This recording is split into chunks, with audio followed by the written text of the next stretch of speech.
Welcome to In Focus, where we go one-on-one with the Republican field of presidential candidates. I'm Tara Wall, your host. He's a former attorney and Army counterintelligence agent who was once a member of the College Republicans and Virginia's 68th governor. I sat down with Jim Gilmore to talk about why he wants your nomination for president and a few things you probably didn't know.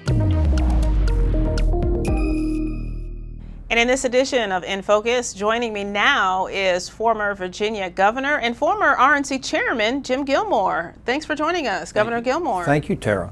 All right, well, we're going to get right into this. This is not your first bat, if you will, running for president, right? This is the second round. You've run before in the past. I entered in 2008, but I'm happy to be back in it now. And one of your slogans I read was restore American prosperity. Talk a little bit about what that means in relation to why you are running for president, sir. Well, I'm running for president because I think the United States is in a decline. And because of my experience and background and because of the programs that I want to offer, I can reverse that. I can help my country. Tara, I've always tried to help my country.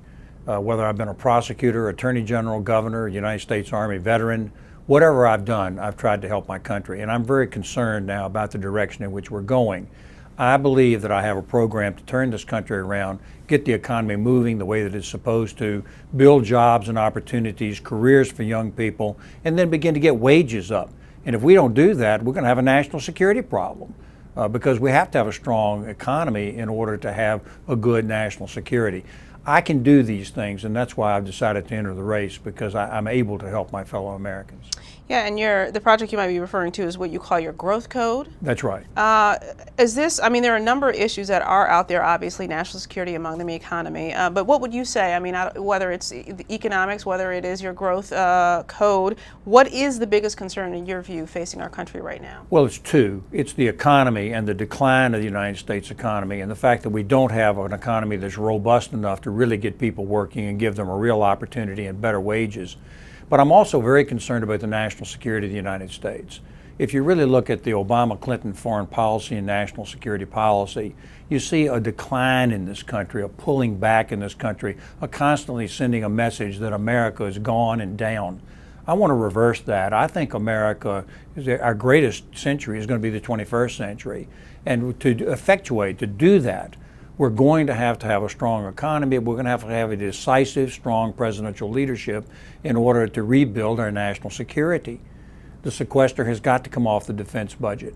We have to show that when we submit red lines, that we mean them, that we're really strong as a people, that our values are something that we want to stand up for, as well as our friends and allies.